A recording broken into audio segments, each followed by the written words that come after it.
He had been on America's most wanted list for 10 years, but it took just a matter of minutes to end his life. News that Osama Bin Laden was dead shocked the world.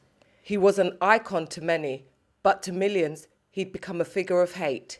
Pukaar News asked members of Leicester's Pakistani community how they reacted when they heard Bin Laden had been killed. We are glad that this reign of terror has ended, and we can only pray that this makes a path to peace more readily achievable.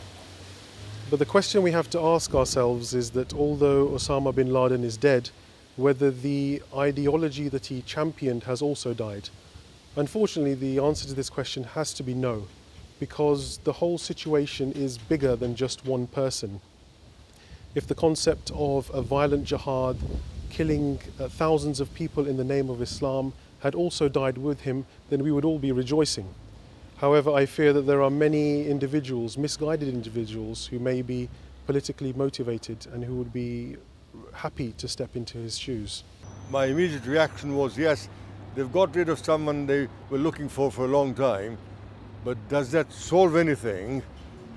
Can this be the end of the war against terrorism? And the answer was no. As far as the world's most wanted man is concerned, I probably agree with that. But the way the whole situation has been handled, there are so many questions out there. People have been asking that why and how this has happened. News channels, which had devoted countless hours to Bin Laden's death, highlighted the conflicting reports from the US government about exactly what happened. There are already plenty of theories here in the Midlands. It could be possible that he is not dead.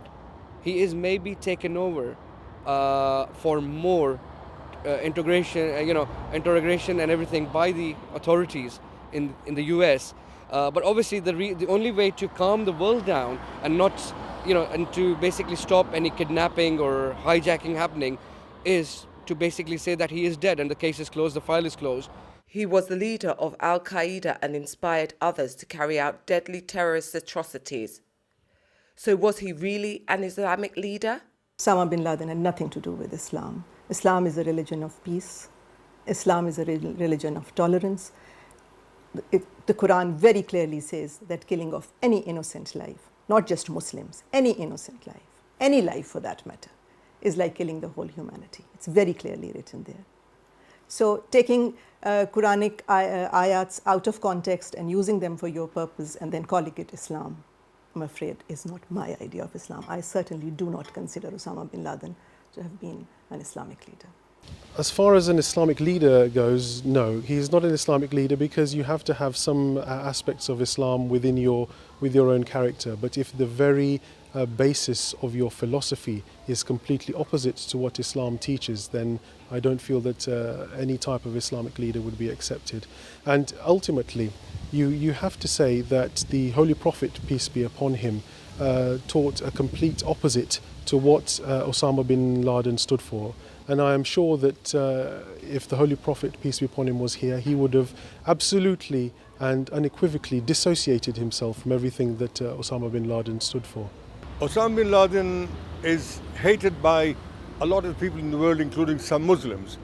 But he is, I think, like a hero to millions of Muslims in the world because he espoused causes of Islam, like the Palestine issue, like the issue of Saudi Arabia, not allowing American troops on the holy grounds of Saudi Arabia. And therefore, he is somewhat of a hero, was a hero in the minds of millions of Muslims, and they are, of course, very saddened and grieved that he has been killed in this manner. It's hard to imagine that a man who was public enemy #1 once had such close ties with America. What most people forget is who created Osama bin Laden. Osama bin Laden was created by CIA, America. They trained him in guerrilla warfare. They gave him the weapons. And for them, he was a success story against the Soviets back in the Afghan war in the 80s. And then the US just upped and left, leaving all those trained fighters and all that, those massive stockpiles of weapons. And suddenly we are now the bad guys, and they have no responsibility. The terror plot in New York left 3,000 people dead, but Talat Farouk says there were other victims who appear to have been forgotten. Let us also not forget that 34,000 civilian men, women and children in Pakistan have died after this American war on terror has started in our region.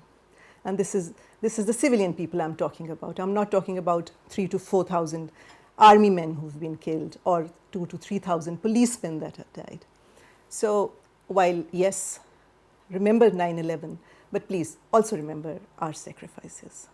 Some Muslim leaders believe bin Laden hijacked their faith and portrayed Islam in a negative light. They say anti-Islamic sentiments are rife. The Ahmadiyya community in Leicester recently launched a campaign in the city to dispel some myths and stereotypes about Muslims. A number of buses now carry slogans of peace. Once they see the buses, I hope they realise that there is an alternative message out there, that the concept of a violent jihad is not the correct interpretation. The Ahmadiyya Muslim community over the last 100 years has tried to portray the jihad as being an intellectual jihad of the pen.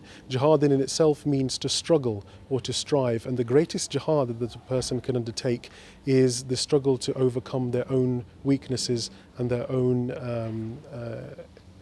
ineffectual qualities within them. This is the real jihad within a person, not a violent jihad that we see today. With the world's most wanted fugitive now dead, America has its sights on bin Laden's second-in-command. President Barack Obama said the world was now a safer place. An optimistic viewpoint, perhaps, but how realistic is the prospect of peace? Now he'll be seen as a martyr. And of course, when someone's a martyr, that martyr gives added strength to the movement and to the people. That's the danger we face now.